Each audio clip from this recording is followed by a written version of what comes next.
The books of Esther and Jonah come to us from a deep crisis within Israel's history. As a people, they are scattered throughout the Persian world more than at any time in their history. There is no self-rule. They live in constant contact with various peoples throughout the world. Discussions about God often circulate around how the people of God should relate to the other. How should Jews respond to Gentiles? How does the God of Israel relate to the foreigner? What does God think about the other, and how should we? Such questions drive these two insightful narratives. Listen as Sidney White Crawford directs us through these difficult and perhaps unfamiliar questions about these familiar biblical stories. The books of Esther and Jonah come to us from the Persian period in Jewish history. During this time, the Persian Empire ruled over all the Jews, both those in the land of Judah and those who lived outside in the diaspora or dispersion. This period, which lasted from Cyrus's conquest of the Babylonian Empire in 538 BCE until Alexander's conquest of the Persian Empire in 332 BCE, was a time of transition and challenge for the Jews. The Jews did not enjoy self-government, and for the first time, more Jews lived outside the historical land of Israel than inside it. These circumstances created challenges for the Jews. How were they to interact with their foreign governments? What should their relations be with the Gentiles among whom they found themselves? What did it mean to be a Jew, a worshiper of the God of Israel, in this new environment? And, maybe most importantly, where was the God of Israel in this different, expanded world? Was God just the God of Israel, or did his power extend beyond Israel into the Gentile nations? Esther and Jonah, in different ways, tackle these questions. Esther is part of the Ketuvim, or writings, in the Hebrew Bible. Esther was written in the late 4th or early 3rd centuries BCE and is set in the Persian Empire during the reign of Xerxes, who ruled from 486 to 465 BCE. The Book of Esther is a short novel. Unlike earlier biblical books, it is meant to be read, not recited out loud. The story of Esther is fictional. It is very unlikely that the events narrated in the story of Esther actually happened. But we shouldn't worry about that. The point of Esther is to teach a lesson. It teaches Jews how to function successfully in a Gentile world. Esther, the heroine of the story, marries the Persian king, skillfully uses her available resources to defeat the enemy of the Jews, Haman, and persuades the king to promote her cousin Mordecai to the second highest rank in the empire. This activity is beneficial not only for Jews, but also for Gentiles. The writer of the story thus promotes the idea that Jews and Gentiles can live together harmoniously and with mutual respect in the diaspora world. The writer does this by using humor. Esther is a very funny book, but the purpose is deadly serious, for the Jews, in order to survive as a people, must learn to cope in the new and strange environment of a Gentile kingdom. The most striking feature of the book of Esther in the Hebrew Bible is that God is never referred to, not even in passing. There are no prayers, no mention of the temple in Jerusalem, no acknowledgement of the law, and no specifically religious activity in the entire book. In chapter 4, verse 16, Esther does call for a fast, but the fast is not directed to God, and its purpose seems to be communal solidarity. Esther and Mordecai, although they identify themselves as Jews, seem to be completely assimilated in the Gentile Persian court. Esther, in fact, is married to a Gentile, lives in the palace with him, and does not seem concerned with or even aware of Jewish ritual practices such as dietary laws. This absence of religion is remarkable, even shocking in a biblical book. How can it be explained? The absence of religion in the book of Esther is deliberate and serves two main purposes. First, in Esther, Jewish identity is primarily ethnic. One is a Jew because one's parents are Jews. The practice of the law, or the lack of it, is a secondary characteristic of a primary Jewish identity. Esther, Mordecai, and the rest of the Jews are under threat, not for what they do, but for who they are. This gives the book of Esther a contemporary feel for 21st century readers, for whom the words Holocaust and ethnic cleansing have an ominous ring. The book of Esther stands as a warning not only to Jews to beware of the dangers lurking within the Gentile world, but also to other readers of the evils of ethnic conflict. Second, the absence of God at the forefront of the conflict in the book of Esther should feel familiar to contemporary readers. Esther and Mordecai have to proceed on faith, uncertain of whether or not they are doing God's will or what the outcome will be. Mordecai voices this in his speech to Esther in chapter 4, verse 14.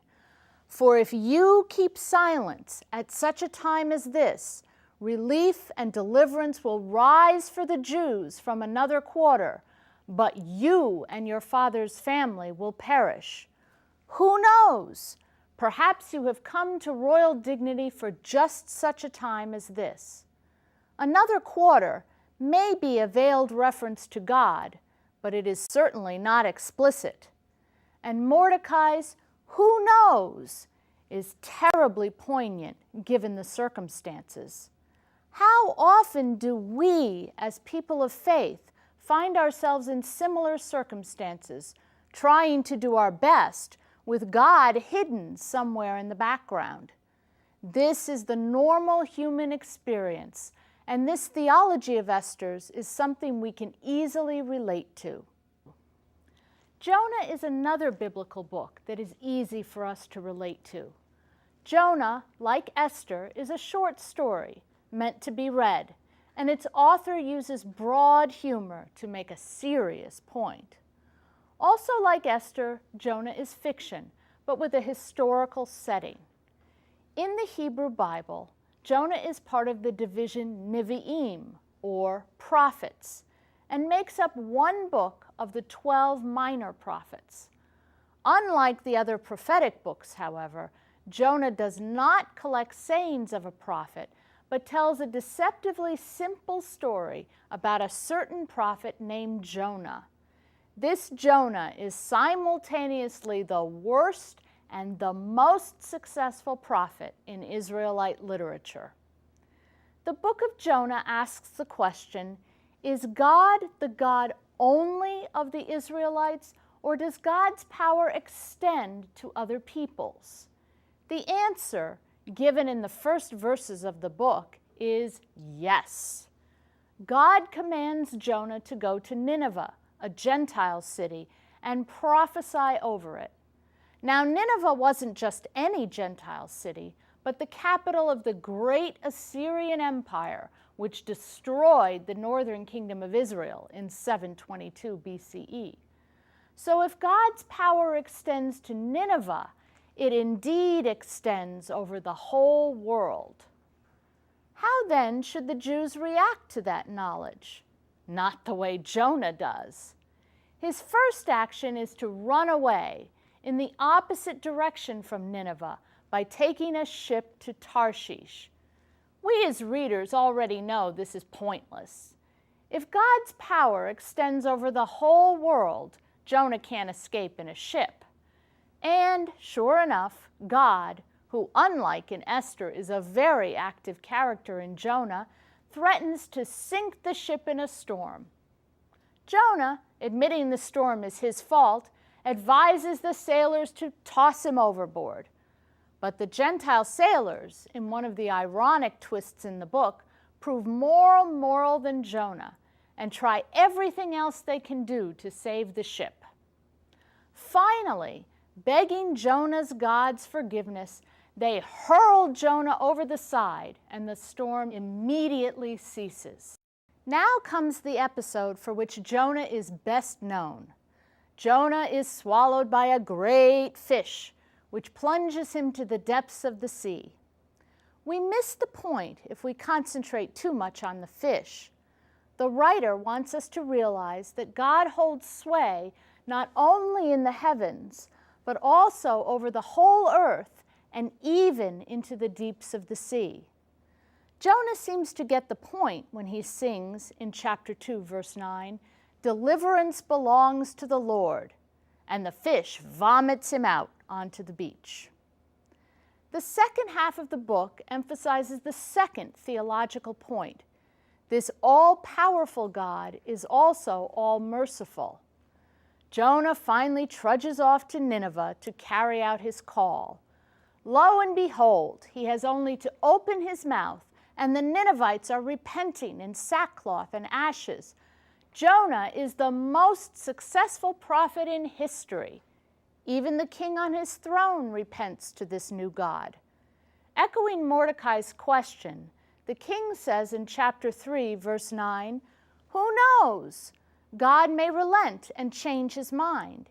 He may turn from his fierce anger so that we do not perish."